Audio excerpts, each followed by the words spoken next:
So once again, I'd like to welcome you all. Thank you for joining us. A couple of days ago, it was Pavarana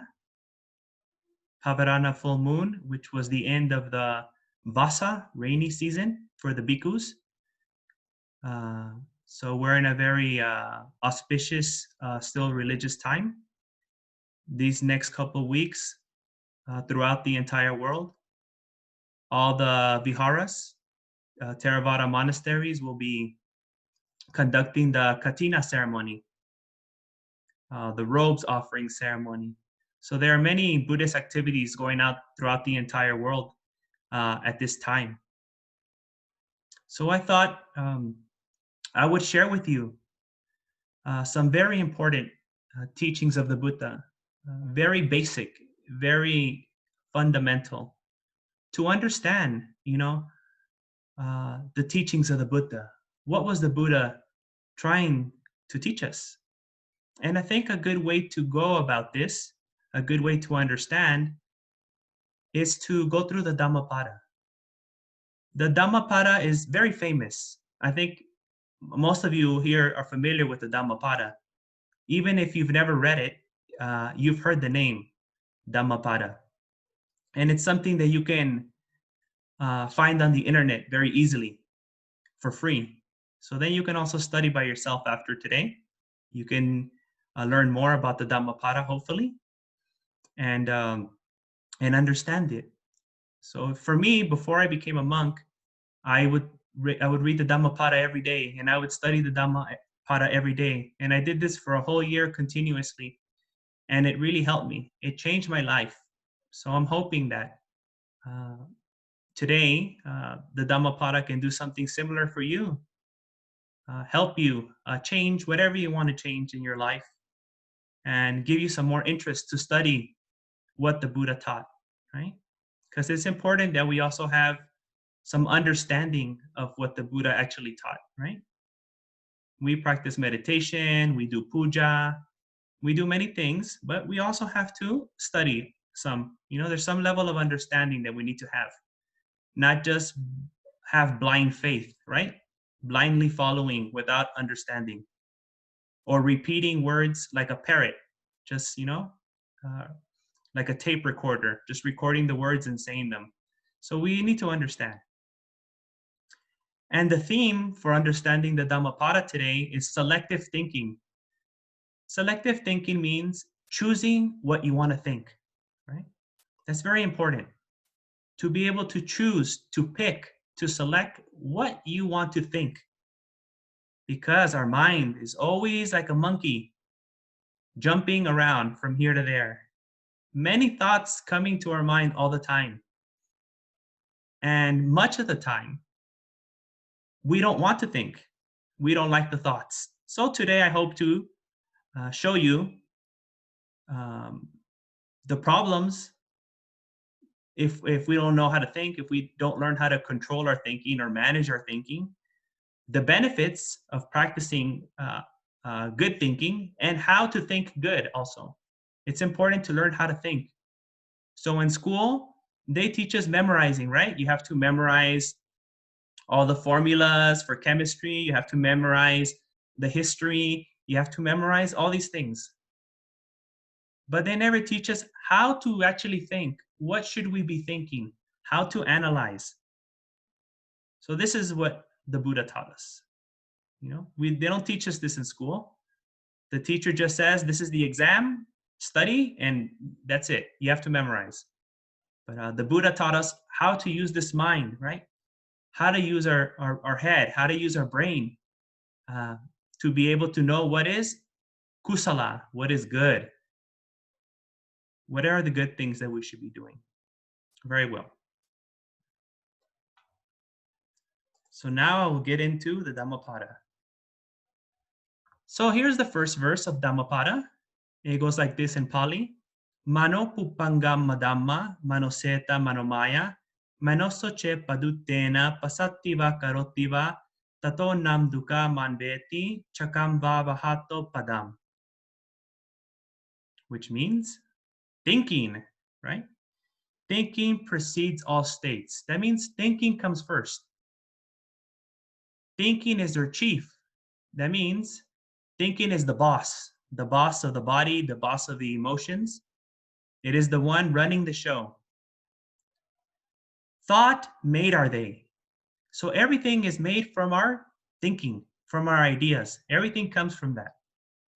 If with an impure thought a person speaks or acts, right? So if you have not good thoughts, bad thoughts, akusala vitaka in Pali, unwholesome thoughts, then what happens? The Buddha says, suffering follows him or her like the wheel that follows the foot of the ox.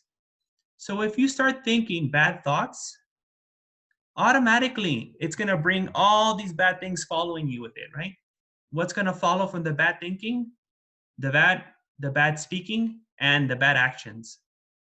Therefore, we have to start at the beginning, at the foundation, to remove this problem of doing the bad things. The problem is in the thinking, the cognition, the interpretation, the intellectual part. So we have to start there. This is the part that we can control. If we can control this, then we can control our vacha, speech, and our actions, our kamma, our karma, or kamanta, what we do. And then our whole life will be in sync. We can live a good life, free of problems. But first, it requires us to learn how to think properly, how to think well, how to have good thoughts. In Pali, kusala vitaka, right? Or samma sankappa, also we can say. Samma sankappa is also good for good thoughts. So the Buddha gives a very nice story for this to give us an example of this thinking, the proper way to think and what's not the proper way to think. And he also teaches us a very important thing, the Buddhist view on karma, right? So sometimes I think karma is misunderstood in many ways, even by Buddhists. So here the Buddha is going to actually, from the beginning, teach us the proper way to think about karma. Because sometimes something bad happens to you, you say, oh, it's my karma, right? The results of karma is pala or vipaka in Pali. Or sometimes something bad happens to someone else and you say, oh, it's their karma. Right? But here the Buddha is going to teach us how we know what is someone's karma or not, also in this story. So this story is called the story of the Bhikkhu Chakupala. Chaku is the eye and pala means fruition, right? So the fruition of the eye or the results of the eyes, Chakupala. So during the time of the Buddha, there was this this monk named Chakupala. Actually, that's what they called him. That wasn't his real name. That was his nickname. So there was this monk, and he was practicing the Dutanga or Dutang, which is very, very strict practice. Very strict practice of that all the sramanas would do, right? So sitting in one position and not moving. So he would sit there without moving, no laying down. He would try not to stand. He wouldn't walk. He would just sit there all day. But while he was sitting there, he got some sort of eye infection, some eye problem, some eye disease. His eyes were not doing so good. So one day he went to a doctor and he told the doctor that his eyes were hurting. And the doctor gave him some medicine to cure his eyes. But the doctor gave him instructions. He says, in order for this medicine to work, you need to lay down and put it in your eye, right? So you have to lay down and put it in your eye. But this monk was very strong, very strong-minded, very strong-headed. And he had his Dutanga practice. And he said, I made a promise that I will not lay down. I will only sit. So when he went back, he took the medicine, but he took it sitting down. He didn't lay down. And because he didn't lay down, the medicine would just drip out of his eyes. It wouldn't stay there. And his eyes got worse, worse, and worse. The infection got bigger, bigger, bigger. And since he couldn't almost see, he was going blind, he went back to the doctor. And he told the doctor, you know what, I'm still having eye problems. My eyes still hurt. I can't see. I'm going blind. Then the doctor asked Chakupala, Bhikkhu Chakupala, an important question. He said, "Are you laying down, Bante?" And Chakupala didn't answer. He stayed quiet, right? Then the doctor said, "Bante, you have to lie down. Bante, you're going to go blind. You're going to lose your eyes. Please, Bante, lay down and take the medicine." But Bhikkhu Chakupala didn't say anything. So then the doctor got a little upset. He got angry. And he told the Bhikkhu Chakupala, "Bante, don't tell anyone that you came here then. Because if you go blind, people are going to think that I, right, as a doctor, I couldn't help you or that I made you blind. So if you're not going to take the medicine the proper way, if you're not going to follow the instructions, then please don't say that you came to me." So Bhikkhu Chakupala went back to practicing meditation sitting down. And after a few days, he went completely blind. He couldn't see anymore. But because of his strong determination, aditana in Pali is the strong determination, strong conviction. When he went blind, at that same time, he became arahant, arahanta. He became an awakened one. So now that he was an arahant, an awakened one, he still kept practicing meditation, but he didn't sit down anymore all the time. He sat, he lied down, he stood up, he walked. He did many things now because he's an arahant. He didn't have to sit in that position anymore. So one day during the Vasa, like how we just finished the rainy retreat for the monks, the Vasa season, he was walking back and forth when it was raining, and he's blind, right? He cannot see. So when he was walking, when it rains, sometimes there's these little animals, these little insects that come out of the ground. I don't know if you've seen them. These little, they look like termites or little roaches, little bugs, insects that come out of the ground when it rains. So he couldn't see. So when he was walking, he was stepping on all these little animals, all these little insects, right? And they all died.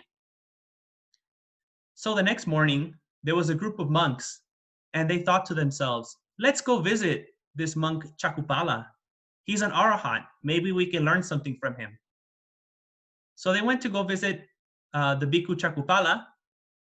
But when they went to go see, when they saw his kuti, his little hut, his meditation hut in the forest, they saw many, many, many dead animals, many dead insects everywhere.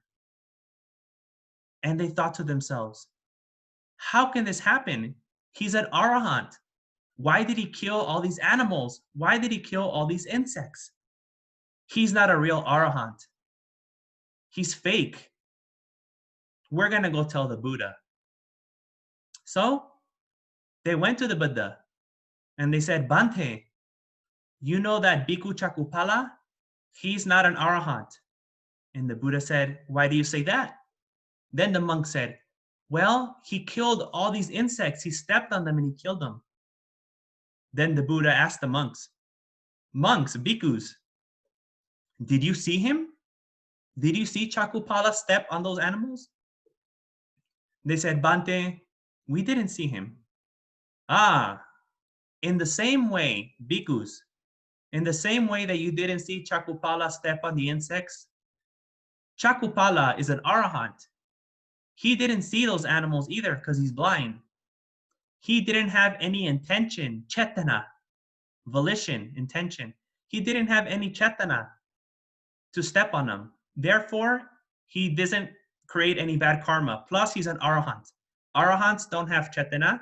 Arahants do not make karma.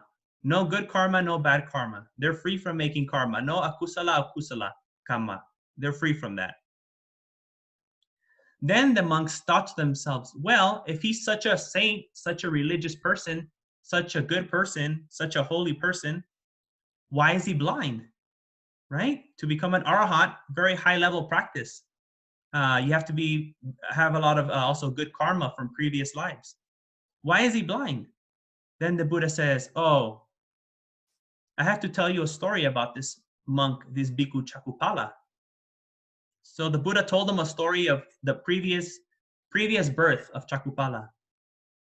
He said, bhikkhus, a long time ago in another life, this monk Chakupala was a doctor also. And when he was a doctor, there was a woman who was going blind also. And she had 2 children. And this woman, she didn't have any money. She was very poor, but she needed medicine for her eyes. So she went to find this doctor.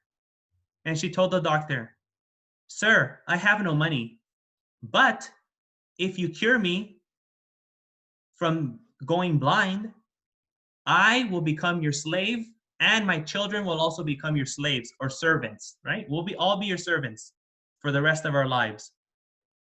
The doctor said, "Okay, if that's the way you want to pay, that's fine." So he gave her the medicine. She took the medicine, she used it, and her eyes started getting better. She can see. The sickness was going away. But then she got very scared. She thought, now I'm going to have to be the servant. I'm going to have to be the slave of this doctor and my children also.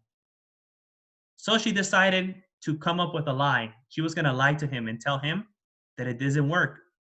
So she went to the doctor and she told him, "Sir, this medicine doesn't work.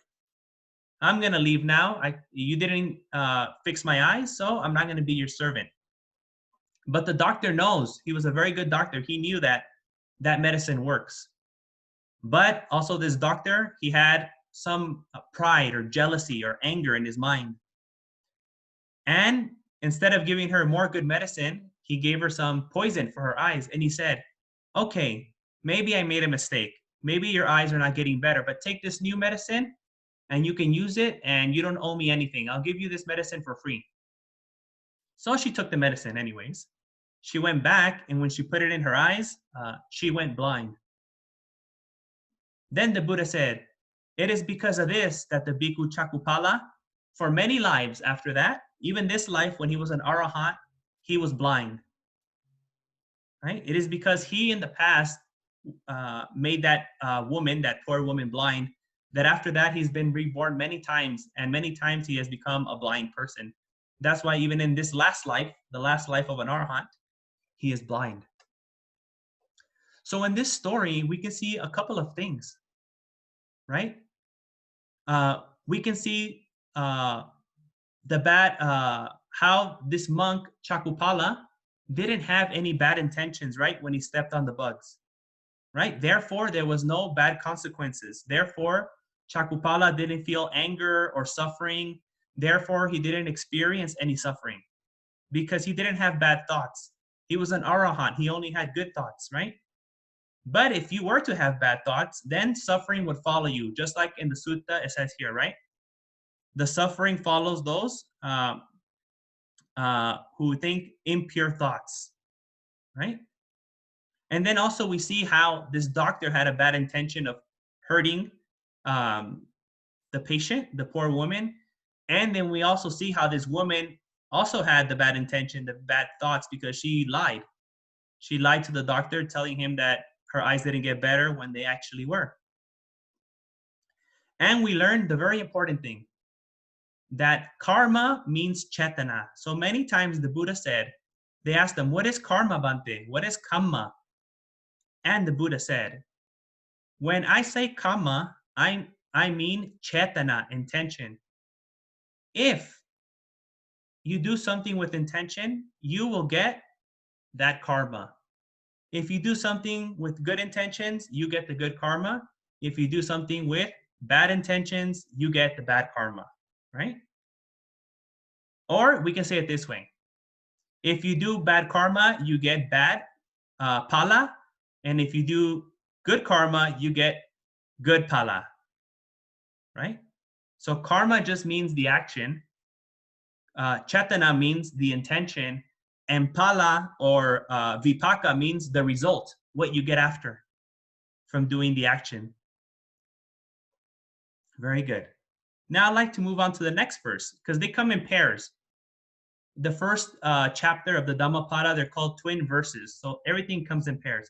I hope you took the time. If maybe you're not that comfortable with English, or if I'm talking too fast, I know sometimes I talk fast. I put a translation here in Hindi. I hope you took the time to read it if you were having problems. I'm still trying to learn Hindi. It's hopefully by next time I'll be able to give a talk and using more Hindi, but I still don't feel comfortable right now doing it.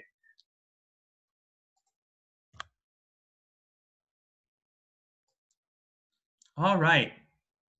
Second verse. So these two go together, okay? To understand this idea, we have to understand these two things. So the first one, we learned that if you have bad thoughts, then dukkha comes.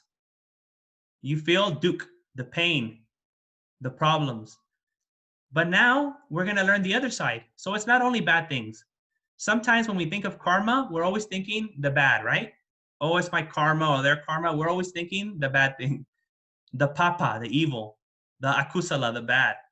But if karma works both ways, right? Thinking works both ways. So let's see what the Buddha says here in Dhammapada, verse number 2. In Pali, he says, Mano pupangamma dhamma, mano seta, mano maya, manosoche pasanena, pasattiva karotiva, tatonam sukha mambeti, chayava anapa yini. So again, it starts very similar. Thinking precedes all states. That means thinking comes first, okay? Thinking is their chief. Thinking is the boss. Thinking is the boss of the talking and of the body. Thought made are they. What we experience is created by our thinking. If with a pure thought, right, a good thought, if with a good thought a person speaks or acts, happiness follows him like a never departing shadow. So a shadow is something that is not heavy. You can carry your shadow all day outside and you'll never get tired. It doesn't hurt. It's very light, right? Unlike the first example, if you think the bad thoughts, you're like an ox pulling a cart, which is very heavy. So I don't know if you try to remember a time when you feel sad or angry. It feels heavy, right? You don't want to do anything. You're in bed. You feel tired. You don't have any motivation. You're just, I don't want to do anything. And if you do things, everything's difficult to do. You can't focus because you're carrying all the weight of all those bad thoughts in your head. But if you carry good thoughts, they don't weigh anything. Very easy. If you're thinking nice thoughts in your head, you can focus, you can be calm, you can do your work, your body feels relaxed, right? So this is the kind of the example the Buddha is giving us. If you have good thoughts, it's like carrying your shadow. Shadow doesn't weigh anything. You can take it everywhere. But if you think bad thoughts, it's like pulling a cart, right? Pulling a load, carrying weight. That's very difficult. So for this Dhammapada verse, also the Buddha shares a story with us. And this is a story of a of a young boy called Mata Kundali was the name of this young boy. And he had a father. And his father was a very miserly, greedy, stingy person. His father had a lot of riches, a lot of money, a lot of jewelry. But Mata Kundali's father never wanted to spend any money. He kept it all hidden. He didn't want to buy anything. He always made everything at home. And one day, his son, Mata Kundali, became very sick. So then his father didn't want to spend any money. So he tried to make some medicine for him in the house. But the son again got more sick. Then the father went out to the streets and he started asking people for free medicine or for free advice on how to cure his son. And some people gave him some medicine. And he took it back to his son and he gave it to him. But even then, the son kept getting more and more sick. Then finally, when the son was so sick, Mata Kundali was about to die. Finally, his father went to the doctor. But the doctor said, it's too late now. If you would have came in the beginning, I could have helped him. But now he's too sick. I can't do anything for him. So then, knowing that his son was going to die, he knew that all the people in the village, all the people in the town were going to come and visit his son that was going to die.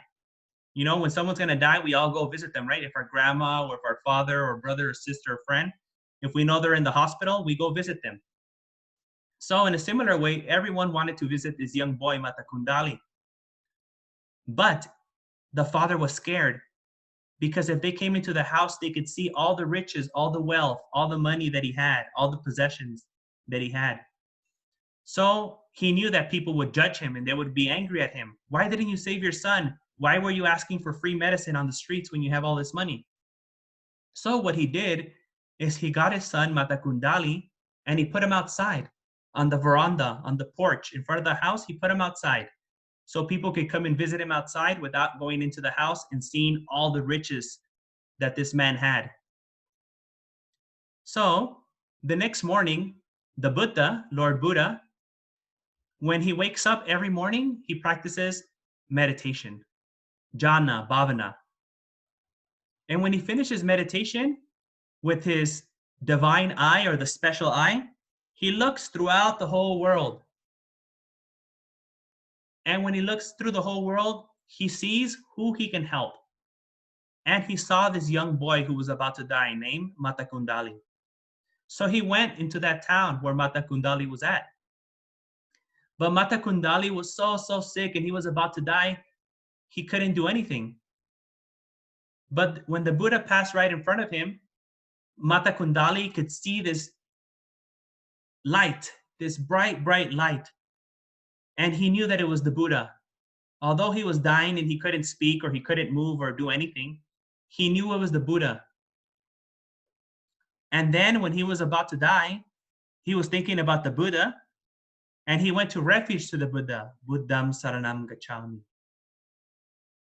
And he died. That was his last thought. I go to the Buddha, Buddham Saranam Gacchami. Then the father came out. He saw that his son was dead. He arranged a funeral, a cremation, the ceremony that they did in those days for when people passed away. And after that, for many weeks, the father of Matakundali, he would go visit the grave of his son. So he would go to the cemetery, to the graveyard every day, and he would go visit the grave of his son who died, Matakundali, and he would start crying. Oh, my son, why did I let you die? Why didn't I save you? I had all the money, but I was very foolish. I was dumb. I was greedy. I was miserly. I should have saved you. Every day he was crying for many days, many weeks, crying every day at the grave of his son. But one day when he was crying, he heard a little boy, right? Just a small boy crying.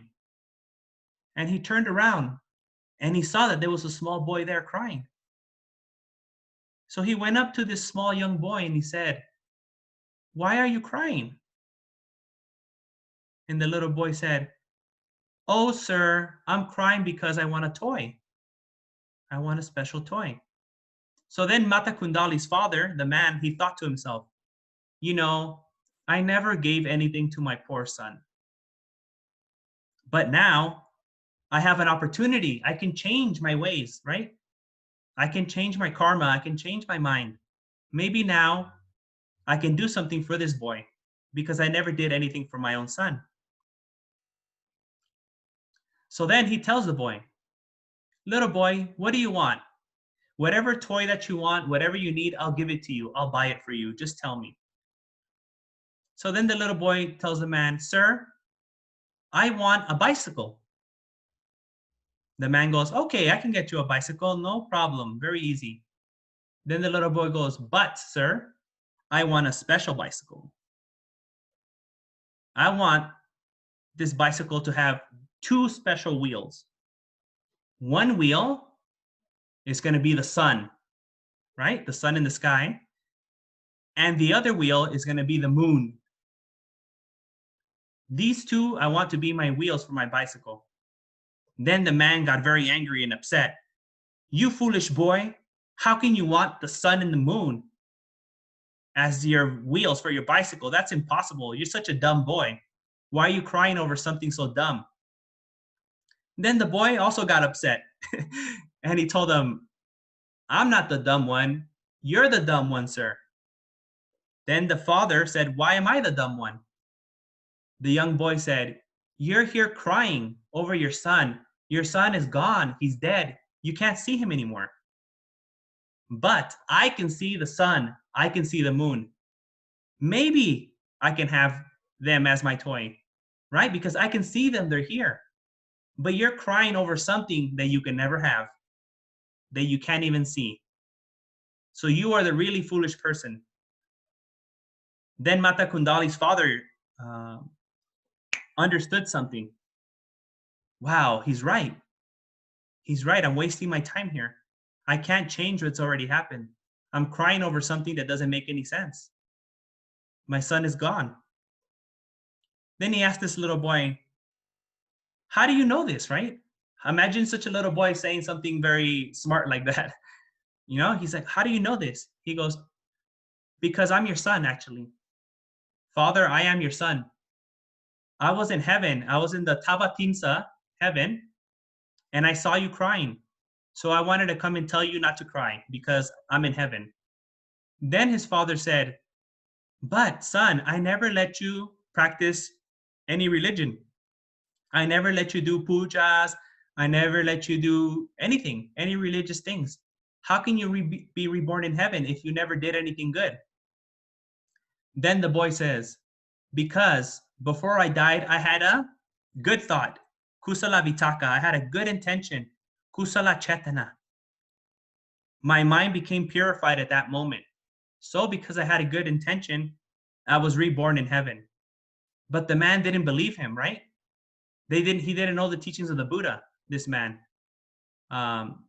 So he says, I don't know, I'm not sure. So then the young boy, he became an angel in front of his father, and he told him, he became a devata, a deva, and he told his father, Father, please invite the Buddha for lunch tomorrow and all your friends, and the Buddha will tell you the truth. So then the father said, okay, I'm going to invite the Buddha for dana tomorrow for lunch. So the man went to the Buddha and he invited the Buddha for lunch. And then when they were preparing everything to get ready for lunch, the man, the father of Mata Kundali, started telling people everything that happened to him. And they thought, oh, this man, he's crazy. This man is really, really crazy.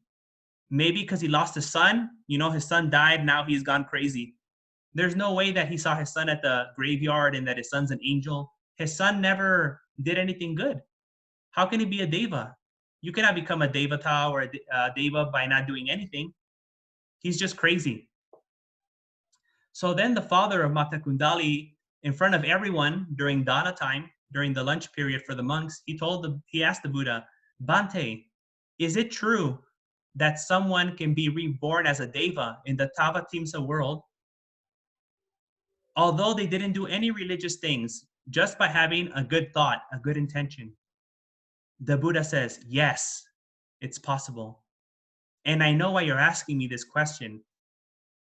And then he called his son, Mata Kundali, to come. So his son came out from heaven and he appeared in front of everyone as an angel, as a devata.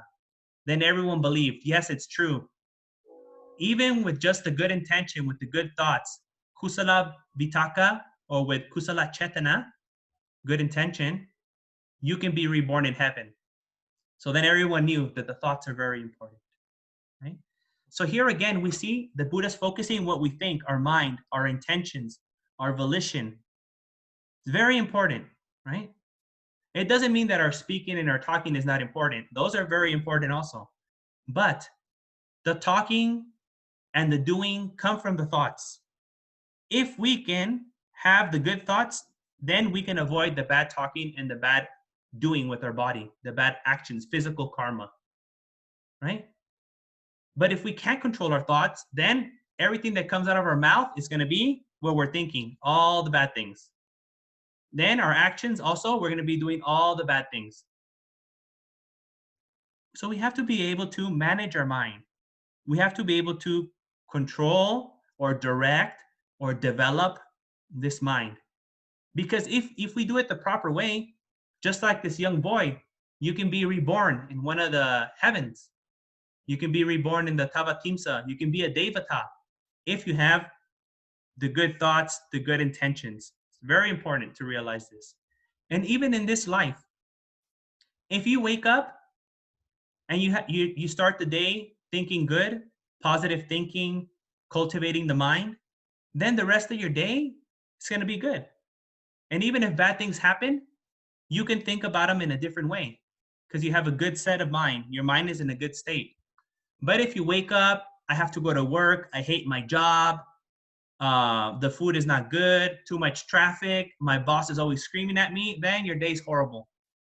And even if something good happens to you, you're not going to like it, right? Someone tells you, oh, you look very nice today. Oh, thank you. Why? Why didn't that good compliment affect you? Because you're still having all the bad thoughts. Someone may give you some chai, someone might do something nice for you, but since you woke up, you were thinking the bad thoughts, now you don't see the good things. So every day, actually, good things are happening to us.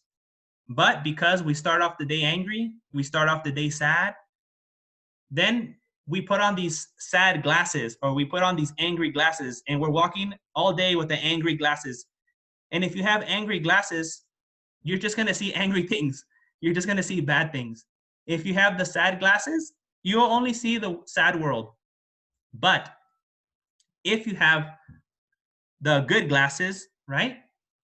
The proper way, the kusala glasses, the skillful way, then everything is also going to be nice, even though bad things happen. Because in both of these stories, many bad things, right? The monk going blind, the woman going blind, the animals being stepped on, here the son dying. So many things happened that were bad. But the Buddha shows us, although bad things happen, we can still have a clear mind. We can have a purified mind. Cetto vimutti. Cetto vimutti means a pure mind, a purified mind. So these are the very, very important things. Think about this. There's over 300 verses like this in the Dhammapada, right? 300 plus verses in Dhammapada. But Buddha, to begin with, he picked this. So it must be very important. This is the foundation. Buddha was trying to teach us about Buddhism, about Dharma, about Dhamma. And to begin, he chose this. So we have to really focus. We have to have a good foundation in understanding what the Buddha is trying to teach us. If you try to build a wall with bricks and the bottom brick is not good, the rest of the wall is also not good. Then the wall is going to fall. So from the beginning, we have to make sure properly placing all the parts. All the bricks in the wall have to be placed nicely. So we have to understand this. The thinking controls our speaking and our body, and our thinking can take us to suffering, to happiness. Our thinking can take us to heaven, or our thinking can take us to hell. It's very important, right? We don't learn this in school. We're always just, you're in school, the teacher's talking and you're thinking something else, right? Oh, my friends, I can go play with my friends, or I can go watch a movie, or I can go eat. Even in university, when you're in university, you're thinking, oh, when I leave class, then I'm going to do these things. Your mind is completely somewhere else, right? But no, that's not the way it should be. We always have to be in charge of our mind and pick what we want to think. If we don't train our mind to stay in one thing, our mind is always going to go everywhere. And it's going to go to bad things, silly things, dumb things, sad things, angry things, greedy things, everywhere. Like a wild monkey, just doing whatever it wants, taking whatever it wants. But it's our job to train the mind so we can focus and direct it towards good thoughts, good speech, good action, good livelihood, living a good life, treating people nicely. And if we keep thinking like this, then our mind will go straight also to the heaven. And not only that, if we keep thinking like this, then we can also purify our mind and maybe become an arahant in this life. We can become awakened. We can become a sotapanna, the one who enters the river, the stream winner, the first level of awakening, right? And we can reach all the other levels, but our mind has to be going towards the good way, the kusala, what is good for us, the beneficial way. We have to understand this rule about thinking. Don't just let your mind go anywhere all the time. Your mind has to be focused on what you have to do, on the good things. So I have two more verses, but the good thing is that this will be very short because both of these verses, there's only one story for them. So I know some of you might be thinking, oh, so many stories, Bante. When are you going to finish? Don't worry, this is the last one story for two verses. There's not two more stories, okay? So Dhammapada verse number 3. It says, Akochimam avadimam ajinimam ahasime yechetam upanai hanti beram tesam na samati. Which means, he abused me. He ill-treated me, right? He treated me bad. He got the better of me. He took advantage of me. He stole my belongings. He took something from me. The enmity of those harboring such thoughts cannot be appeased. So the anger, the resentment that these people have, if you keep thinking like this, like you're the victim, then your anger will never go away. If every day you're waking up and you're thinking, oh, my auntie said this to me, my auntie did that to me, my auntie this, my auntie that, every day is going to be a bad day. You're never going to have a good day. You have to forget about your auntie, right? This is what the Buddha is trying to say here. And then the second verse to this, Dhammapada number 4, Akochimam avadimam ajinimam ahasime yechetam nupanai hanti beram te supa samati. So, same thing, he abused me, he ill-treated me, he got the better of me, he stole my belongings, right? If you're thinking like this, the enmity of those not harboring such thoughts can be appeased. So if you don't think like this, if you get rid of this kind of thinking, then you get rid of your anger, you get rid of your resentment, right? So like I told you about the auntie, forget about the auntie. Don't think my auntie did this to me, my auntie did that to me. No, let it go. You have to let it go. Like the movie Frozen. I don't know if any of you seen that movie Frozen. You have to, like Elsa, you have to let it go. So yes, this is also pointing to the thinking, right? How we think. Our thinking will bring us happiness or suffering. If you're thinking about all the bad things that have happened to you in this life, if you're thinking about all the bad things your friends did to you in school or your neighbors did to you, you're never going to be happy. You're carrying all that stuff from the past with you. You're bringing all the things from the past. You're bringing the entire world from the past and you're putting it on your head. Now you have to do your everyday job with all this weight on your head. It's too much. It's too heavy. It's too tiring. Too much dukkha. Carrying all of that bad thinking. It doesn't do you any good. It's not going to help you. You're not going to become a better person. You're not going to become smarter. You're not going to be happier. You're not going to be a better friend or a better wife or husband if you think like this. This is not going to help you. Everyone is actually, people are not going to like you if you're always carrying this thing. They say, oh, that person's always sad. That person's always angry. That person's always resentful. That person's vengeful. And then you'll be by yourself and you get more angry and you think, oh, everyone is against me. The whole world is against me. Then you go straight down, keep going more and more and more down because of the thinking. The thinking will just take you worse, worse, worse, worse, down and down until you end up in hell. You can have hell here in this world or hell in the next life just by your thinking. You can make this world a hell. You can make your life a hell. And you can make your next life the real hell where you actually get reborn. So for this verse, Dhammapada 4 and 3, the Buddha has a story. This is the story of a monk named Tissa, Bhikkhu Tissa, or Tissa Bhikkhu. So during the time of the Buddha, there was a monk, a bhikkhu named Tissa. And he became a monk when he was already old. He was already an older person, gray hair, he had wrinkles, he was a very old person and he became a bhikkhu. But since he looked very old, everyone else thought that this bhikkhu was a mahatera. They saw the bhikkhu, he looks very old. They're like, oh, this bhikkhu is a mahatera.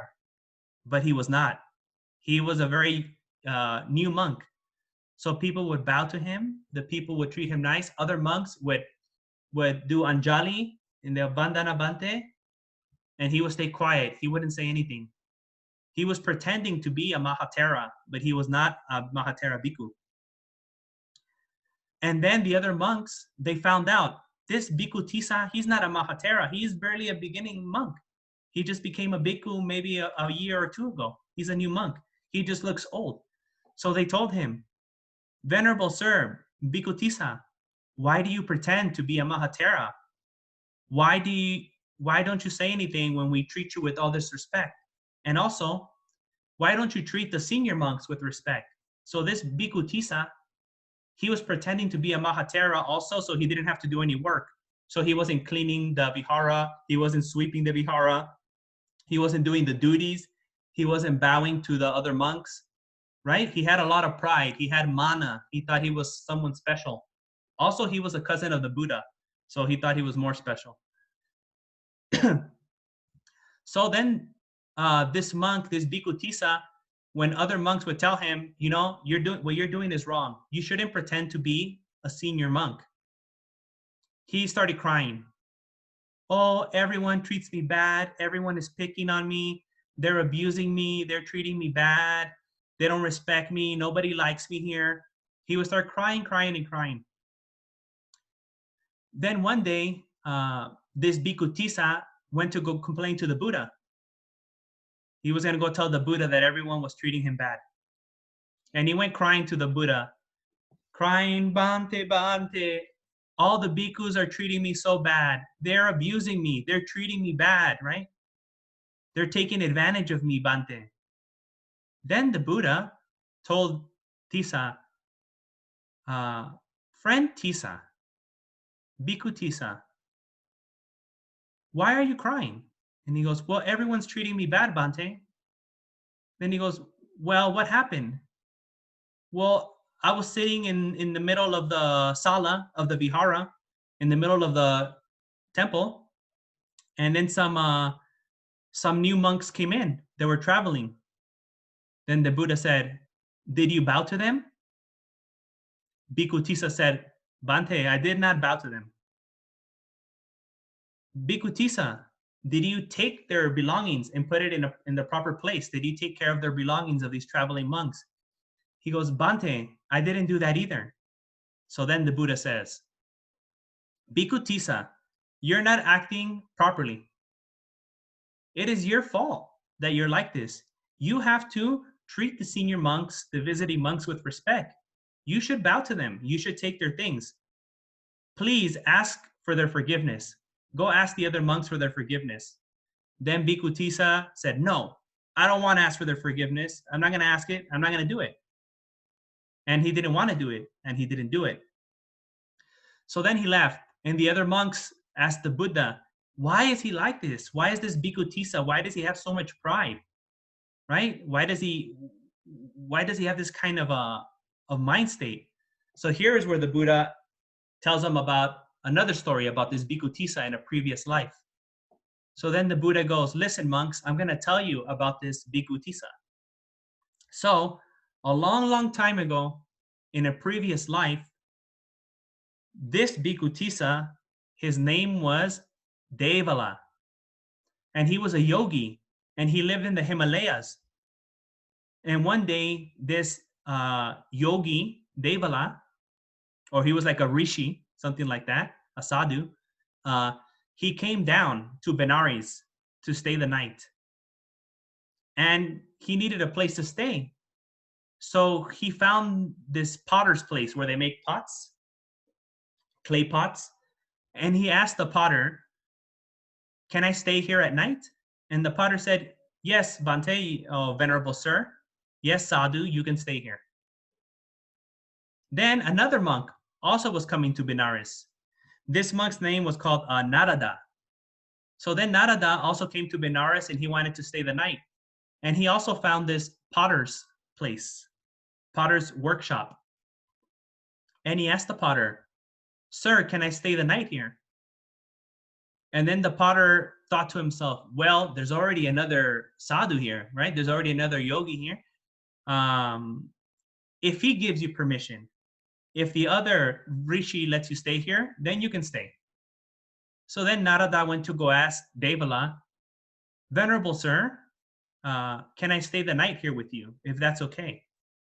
Then Devala said, that's fine. You can stay here with me. So then when it was nighttime, they both lay down to go to sleep, right? So the younger monk, the one who asked Devala, he went to sleep in the middle of the room. He lay down to go to sleep in the middle of the room. But Devala, he went to sleep in front of the door. And at nighttime, Narada had to go to the bathroom, right? Some of us have to go to the bathroom at night. Maybe we drink too much water or coffee. So this sadhu, Narada, had to go to the bathroom. And he thought to himself, you know, this other yogi, Devala's here. So I have to be very careful when I go out. So I'm going to go straight to the door. I'm just going to walk straight to the door so I don't step on the sadhu's and the sadhu's body. I don't want to hurt him. But Narada, he didn't know that Devala went to sleep right in front of the door. He blocked the door. So when he tried to go out, Narada stepped on his hair, right? So he was like one of those sadhus with the long hair, with the locks, the matted locks.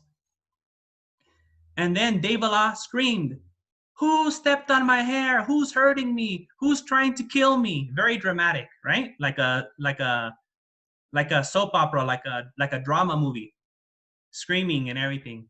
And then Narada goes, Venerable sir, please, I'm sorry. I didn't know you were here. I was trying to go to the bathroom. He goes, oh, you're a bad sadhu. You're a bad rishi. Get out of here. So he went out to the bathroom and he came back. So now he wants to go back into the place to sleep. And he thought to himself, I feel so bad. I feel so bad that I stepped on the other sadhu's hair, Devala. This time I'm going to be very careful. So last time his head was right next to the door and his feet were away. So I'm going to come in the other way. I'm going to come where his feet are so I don't step on his head. But Devala switched. He turned around. So when Narada went to the bathroom, Devala moved the other way because he was thinking, I don't want this man to step on my hair again, so I'm going to change. So guess what happened? When Narada went in, thinking that he's going where the feet are, he stepped on Devala's hair again. Devala again, you hurt me, you're trying to kill me, you're trying to murder me. You're a bad yogi, you're a bad sadhu. I curse you, Narada. Then Narada said, please, sir, don't curse me. That's not a good thing. He says, no, you're a bad sadhu. I curse you. I want something bad to happen to you. Narada said, no, venerable sir. If you curse me, it's going to bounce back and it's going to go to you. If you curse me, you're cursing yourself. So please don't do that.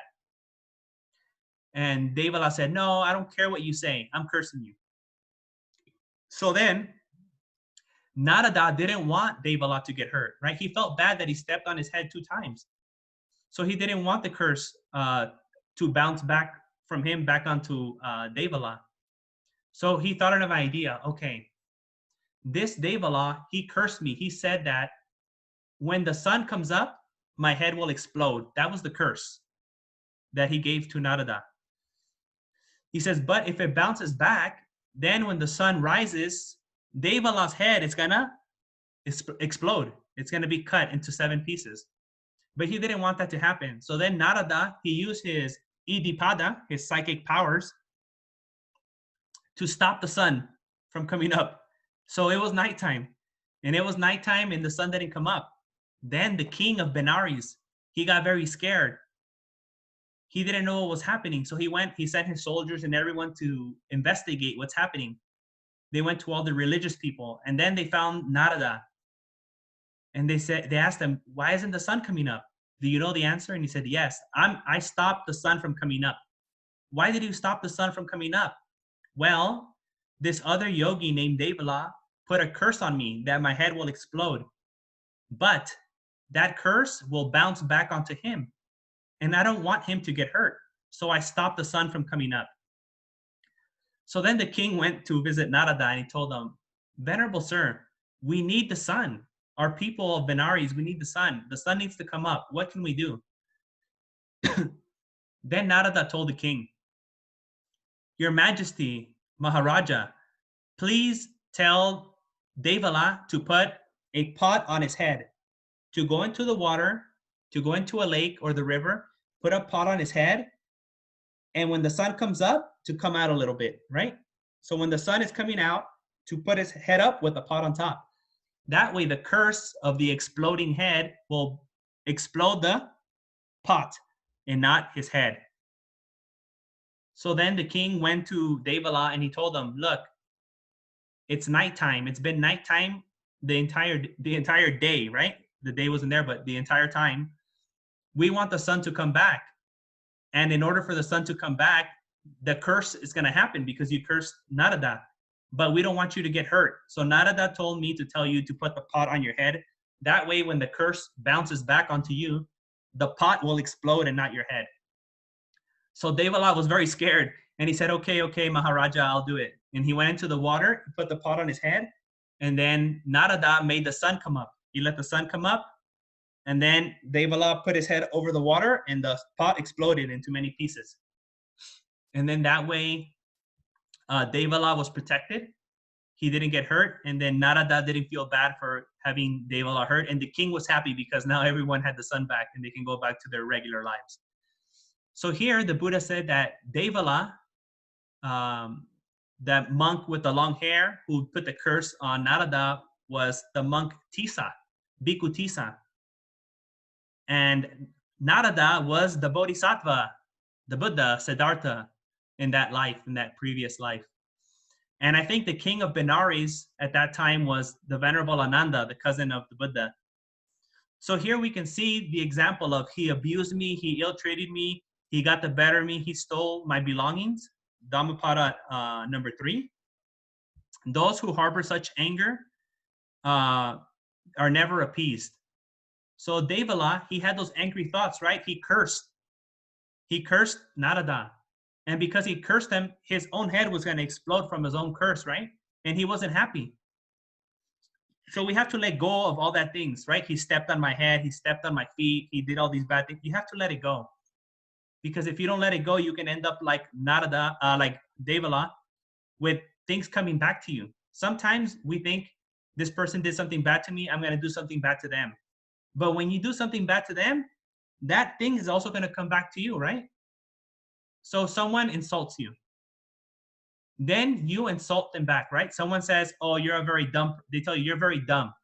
And then you say something bad back to them. You're very dumb. That person is going to go tell all their families, all their friends.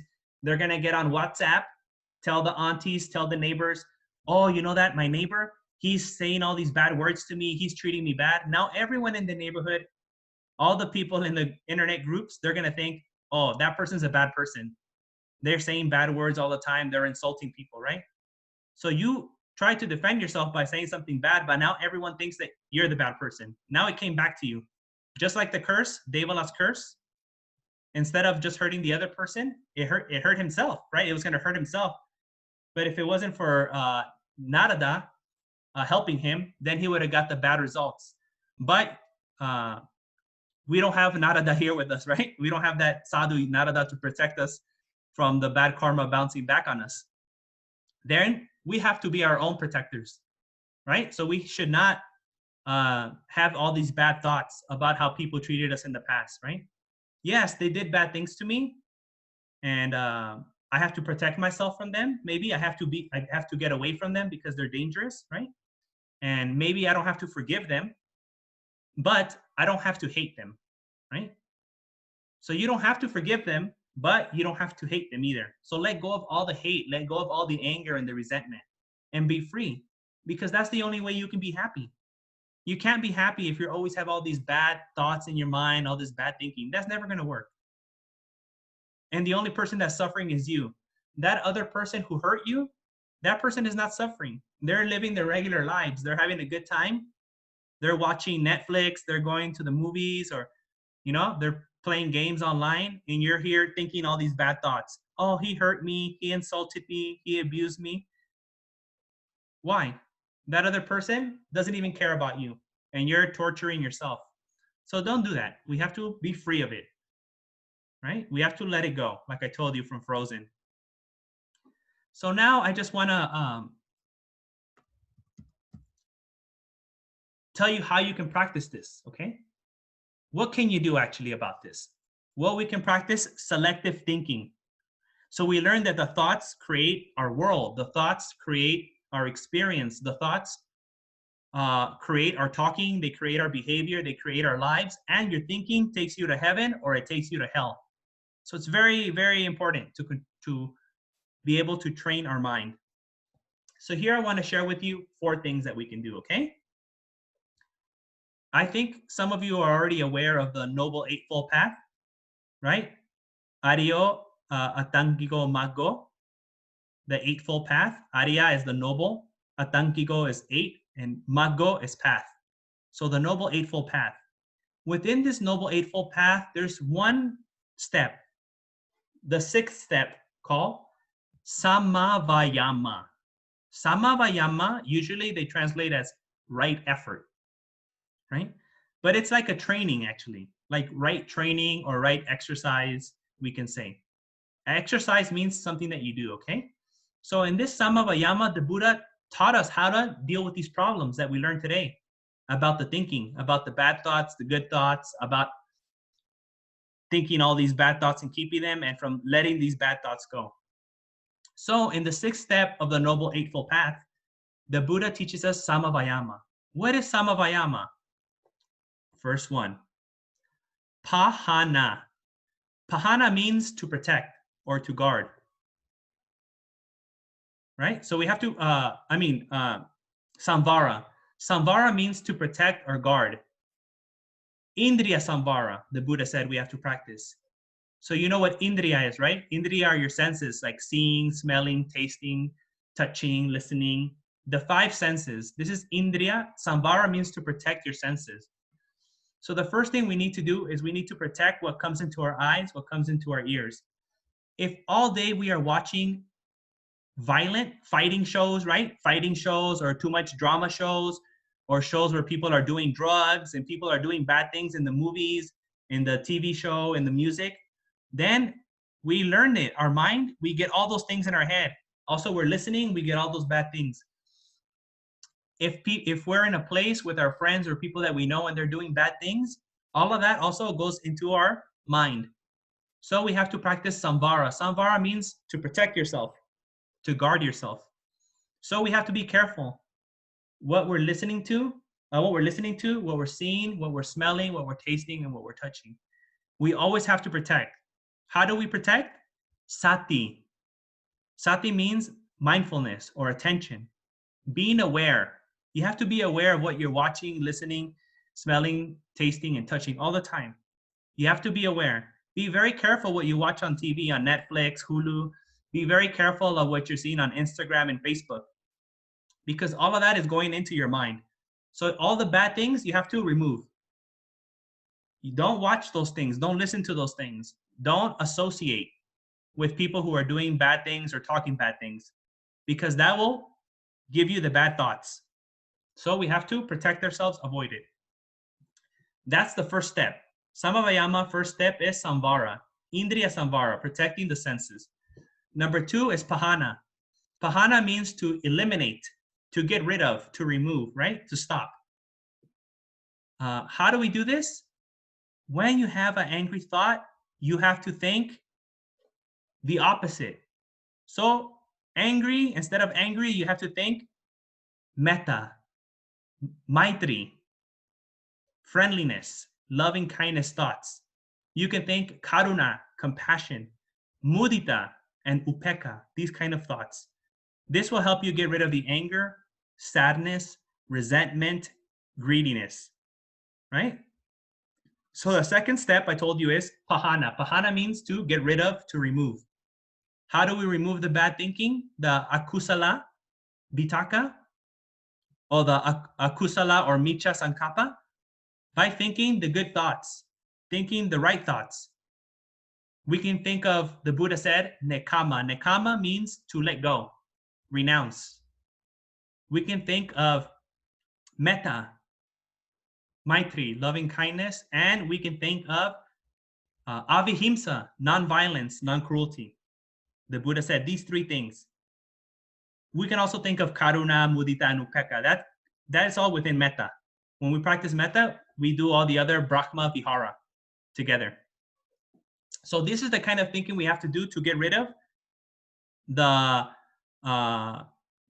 vyapada, the vihimsa, the raga, the kamma, all of these bad thoughts. The way to get rid of those bad thinking, lustful thinking, hateful thinking, sad thinking, violent thinking, is to think the good thoughts, right? Or you just practice metta. If you can't remember all of this, just remember, when I'm angry, sad, or greedy, I should practice metta bhavana, right? Maitri bhavana. You can practice this to remove the bad thoughts. Number 3 of Samavayama is bhavana. Bhavana means to meditate, right? To train the mind. So during the day, we actually have to think good thoughts all the time. Not only when you have the bad thought, when you're suffering, sometimes you feel very sad and you feel very bad, and then you think, okay, I need to go to the vihara, I need to do a puja, oh, Buddha, help me. But that's only because you feel bad, right? When we feel bad, when someone dies, when we get fired, when we're sick, then we're like, oh, Buddha, oh, Bhante, help me all the time. But even when nothing bad is happening, right? Every day when you wake up, you have to train your mind, bhavana, right? Chitta bhavana. Not only when bad things are happening, but all the time. When nothing's happening and good things are happening, you have to train your mind. That is bhavana. Bhavana means always training the mind, right? Even when there's no bad things, you're training your mind. You want it to have good thoughts all the time. I have to take the bus many times to travel here, and I take the train, the subway, the underground. Every time I'm walking, I take the bus, I take the train, I'm always thinking, Sabbe sata bhavantu sukhitata. May all beings be well, happy, comfortable, and peaceful, right? And in America, not many monks, they see me like this, people angry looking at me, some people scared, some people confused. Well, who is this? What is this person? And I just practice metta. Whatever they think, that's their problem. Sometimes they say bad words to me. Sometimes they treat me very bad. They give me ugly looks. That's their karma. That's their problem. I cannot control them. But I wish for them to be happy all the time, right? That's how we have to practice. And the 4th step of Samavayama is anurakena. Anurakena means all the time, maintenance, keep doing over and over and over again, right? So all the time we have to protect our senses, indriya samvara. All the time we have to get rid of the bad thoughts, pahana. All the time we need to practice bhavana, not only when we're sad or angry, all the time practicing bhavana, training the mind. And anurakana means doing all of these previous steps all the time. So we always have to practice samvara, pahana, bhavana, anurakana.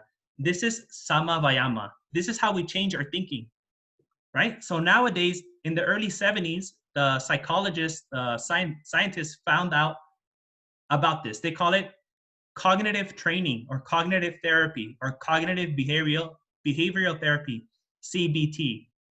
What they're doing is the same thing that the Buddha did, to change the way you think, right? To see what's the best way for you to interpret a situation, for you to let go of past thoughts, for you to reinterpret the past, right? So this teaching that the Buddha gave about how to practice selective thinking, how to train your mind, all the modern scientists know this. The neuroscientists, psychologists, psychiatrists, counselors, therapists, they know this. They just call it something else, right? Because they don't know Buddha. They never grew up in a Buddhist culture. They just call it cognitive training or cognitive therapy or cognitive interventions or cognitive behavioral training, CBT. So this is all I really wanted to share with you. I think we've already gone a long time. We're almost up on an hour. So at the end, I like to always hear from you because I'm here for you. I'm here to talk to you. I'm here to share with you. I'm here to be your kalyana mita, your good friend. The Buddha said that we need kalyana mitas. We need good friends, spiritual friends. And to be a friend, you have to talk, right? Friends talk to each other. So in order for us to be kalyanamitas, we have to talk to each other. So if you have any questions, any comments that you want to make, you can do them now. I'm going to unmute everyone. So for those of you that want to ask a question, you can now ask a question.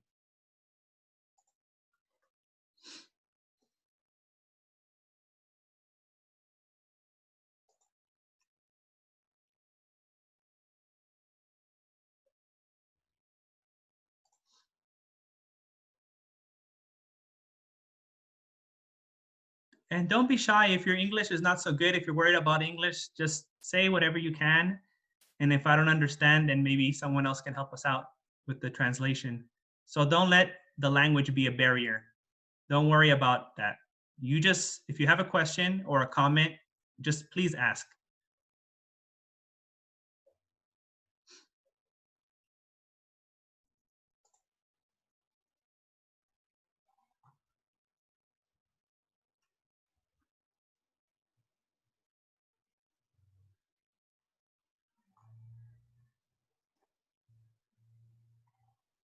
Anyone want to ask something or say something? Hi, Bhante. Yes? I have one question. Yes. Sometime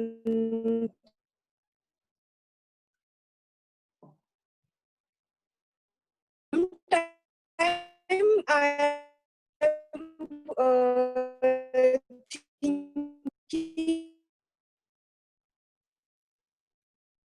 Oh, it sounds like you're breaking up. I can't hear you very well.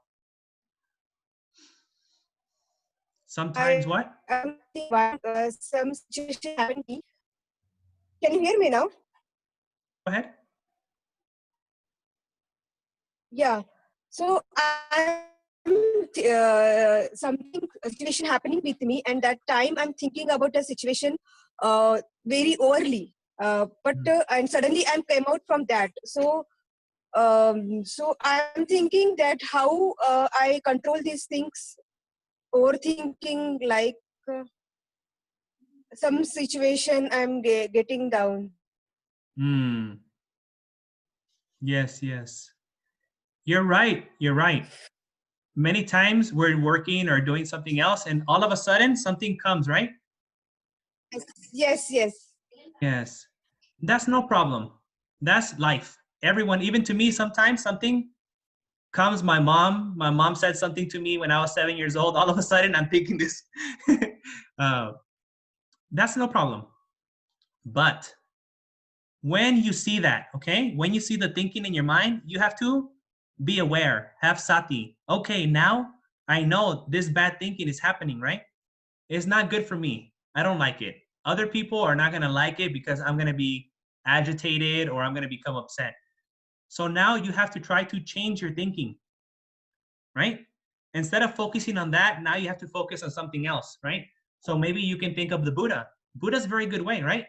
In your mind, you can be thinking, Buddham Saranam Gacchami, and you can just be chanting in your mind, or Itipiso Bhagava Areham Samma Sambuddho, or just Namo Buddhaya, just thinking in your mind, because you want to move your mind somewhere else. Your mind is focused here and only sees the bad thing that you're thinking of now. But you want to open the mind and focus it in another direction, so you can get rid of the bad thought. It's not going to happen like this. It's not Nescafe, Nescafe instant water coffee, drink right away. Or microwave or instant message. That's not the way it's going to work. You have to train little by little, practicing the bhavana, training the mind. Then you can be able to change your thinking little by little. So when that thought comes randomly without any explanation, then you have to practice the bhavana. You can practice metta bhavana. You can practice thinking about the Buddha, Dhamma, Sangha, anything that you like, or breathing meditation. The important thing is to move your mind somewhere else. And it comes back, but you move again, and it comes back and you move again.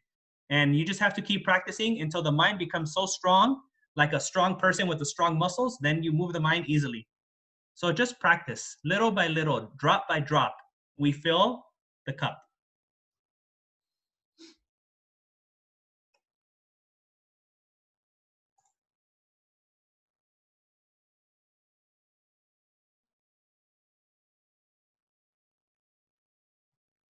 Okay, I hope that answered your question. I see in the chat some people, okay, they're more comfortable chatting. That's fine. Asit, why you decided to learn Buddhism and preach when you are so many spiritual options available? Oh, so when I first started, I wasn't looking for Buddhism. You're right, because there's many, especially in America, many spiritual options. You're right about that. So I tried a little bit of everything, you know. I was going to church, I was going to Hindu temple, I was going to Zen Buddhism, I was going to Theravada Buddhism. I was doing many things, trying to find something um, to calm my mind, to change my life, actually, to put it in the right direction. I didn't have a bad life, but you know, I wanted to do better. I wanted it to be better for everyone, actually. So little by little, I just started reading more about Buddhism. I started going to the Vihara more, the Sarath Chandra Buddhist Center that was saying in my was in my introduction. And I listened to the monks practicing meditation. And then I saw how my mind was changing. Like I told you, my mind changed. Then my speech changed. Then my behavior changed. When all of this changed, then even my mom, she goes, "Oh, you're a very nice boy now, right? You're doing good now." My mom was very happy. She says, "What are you doing?" I said, "Oh, Mom, I'm going to a Buddhist temple. I'm going to the Buddhist Vihara." And she's like, "Oh, that's very nice. That's very nice. Buddhist people are very calm." People always thinking, you know, Buddhist people are very calm. So she was very happy. So I just kept practicing little by little. And then one day I decided to become a monk because I wanted to live this life completely, 100%, right? With the lay life, it's difficult, right? You have to go to work and family. It's difficult to go to the nirvana level, right? It's very hard. So I decided to become a monk. And the preaching, you said, and preach. Why did I decide to preach? I didn't want to preach, to tell you the truth. My teacher, my teacher, he made me preach first in English. And then one Spanish man, he asked me to do him a favor and to preach in Spanish. But the thing is that once you start preaching, everyone wants you to preach now. You cannot stop. And then, you know, in the beginning, I was very shy. It was difficult. But I just, you know, for 5 years now preaching, then I think I feel a little bit more confident. But to be honest, to be here with everyone here, this is the first time I've given a talk to Indian audience. So I felt a little bit shy today again. I felt like when I first started preaching in English. Okay, let's see. Galaxy J6. Every birth is come from last karma. Then very first birth where karma has come regard bhavana. Oh, very good question. They asked the Buddha the same question about when is the beginning. The Buddha says, we cannot talk about a beginning. Because samsara is a cycle, a circle, right? Where is the beginning of a circle? A circle doesn't have any beginning. It just goes. There's no beginning to a circle. You can't find a spot in the circle. Always just going, right? We can't talk about it. The Buddha, under the Bodhi tree, he got the 3 knowledges. Tevijja, 3 knowledges. And one of the knowledges was of all his past births. And the Buddha, with the divine eye, he saw all the way back. He saw millions rebirth, millions and millions of lives. And he says, there's no beginning. We cannot find the beginning. It goes and goes and goes and goes forever. So the Buddha said, we cannot talk about a beginning. We just have to know about this moment, this life. What happened in the past, we cannot change. Our karma from the past, we cannot change it. But this moment is the only real one. The future is just a dream. The future is just an idea. So many times we think about the future, and when it comes, completely different. The future is never the way we think it's going to be. All we have is this moment. So right now, we have to practice the good thinking, the good speaking, and the good acting. By doing these good actions, the next second, the next minute, the next hour, the next day, the next week, next month, next year, we are creating our future. If you want to have a good future, if you want to reach nirvana, you have to do it now. Not yesterday. We cannot go yesterday, not tomorrow, because tomorrow is not real. It's only an idea. Only today. So if you want a better life, you have to, right now, this minute, start doing it. We can only practice right now.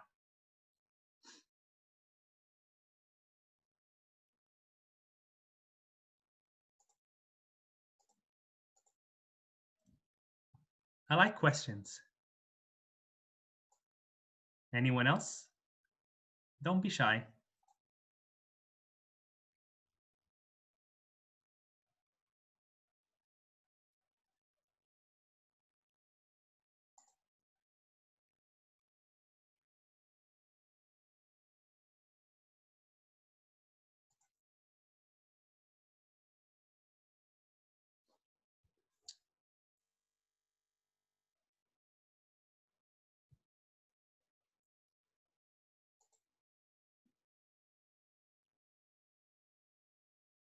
Any more questions or comments? You can put them in the chat too. The chat seems to work fine. If you don't want to speak, you can just type in a question. How can we be in contact with you? Oh, yes. The best way is on Facebook, I think. On Facebook, you can look up Sanathavihari Bhikkhu. So I'll put it in the chat right now. Oh, I mean, you can see it on the screen. It's there on the screen. Sanathavihari Bhikkhu. And you might see it say Los Angeles Sanathavihari Bhikkhu because I'm in Los Angeles. So you can look me up on Facebook, or you can ask also if you have difficulties, Arpana, she can also help you get in contact with me. Galaxy J6 says, when I do meditation, I can see a lot of faces or even animal faces. It does mean that these are my last rebirth, regard Bhavana. Maybe yes, maybe you're dreaming. We don't know. But don't get stuck. Don't get stuck on the face. Don't get stuck on the animals. Don't get stuck on previous lives. If you're practicing anapanasati, then you have to focus on anapana, right? Sati on the anapana. If you're practicing metta bhavana, you have to focus on metta, right? Whatever meditation you're practicing, you have to focus the mind on that meditation. Other things happen, and that's okay, no problem. Not bad, not good, but you have to focus on whatever you're doing. Whatever you're practicing in meditation, eyes open or closed, sitting down, laying down, it doesn't matter. Focus on whatever you're meditating. Don't get distracted, right? We don't want to get distracted. So easy for us to get distracted. Our mind always wants to go different directions, up, down, back, forward, to the sides. But we need to put the mind on one thing. We need to have samadhi, right? In order to get samadhi, we have to be in our meditation. If we're thinking about the past lives, then we're not going to have samadhi, okay? So past lives, maybe yes, maybe no. It's not a bad thing. If it happens, it's okay. Just focus on your meditation. Try to get into samadhi, the focus, calm, concentration. That's a good question.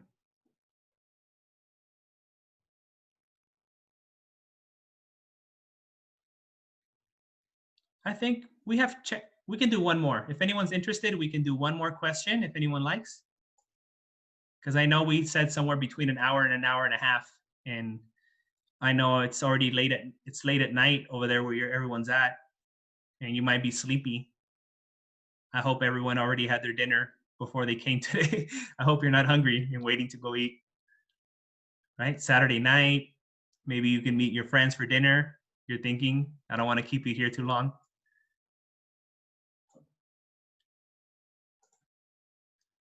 Okay.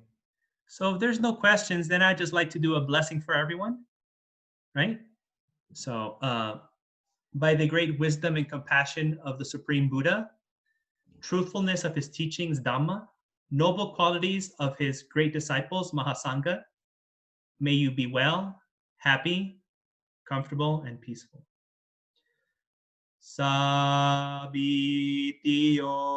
vivanjantu, saberogo vinasatu, mate bhavantuanterayo, sukhi digayuko bhava.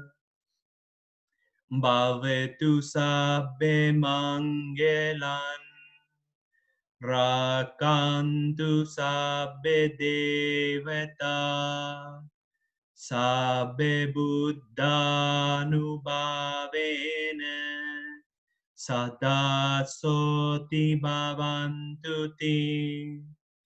Bhavetu sabbe mangelan, rakantu sabbe devata, sabbe dhammanubhavena, sada soti bhavantu te. Bhavetu sabbe mangelan, rakantu sabbe devata, sabbe sanghanubhavena, sada soti bhavantu te.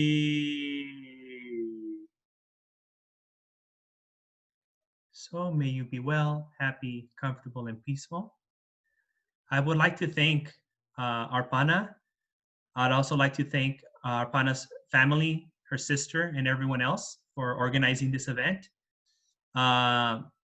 May the karma accumulated, may the punya karma accumulated through this talk go to your family, Arpana's family, everyone, and sister, and your little nephew. May they all have this good karma, and may this punya karma help them towards their goal of realizing the supreme bliss and happiness and peace of Nibbana. I can unmute you all, and you can say sadhu, sadhu, sadhu, and we'll be finished.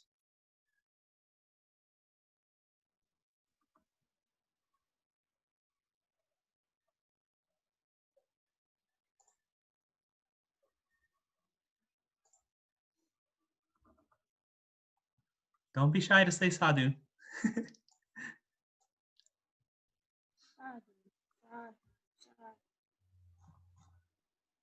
Yes, yes, yes. Hello. Thank you. Yes. Thank you so much, Bhante, for your quality time, and you spend the time with us and given the important information to all of us. Yes, thank you for organizing this with your event for me, and also your family supporting this. And hopefully in the future we can do more events like this. And also if other people know that, I know the Buddhist community in India is not that big, and sometimes maybe there's not enough monks to go around, but you can contact me if you want any Dhamma talks for your families or for your friends, for your community. I'll be more than happy. Anyone here, you can get in contact with me or with Arpana, and then we can do some even chanting or pujas or Dhamma talks for anyone who needs it. Yes, Bhante, definitely. All right. Well, if there's nothing else, as I said, may you be well, happy, comfortable, and peaceful. And I hope to see everyone at sometime in the future. Goodbye. Good night. Good night.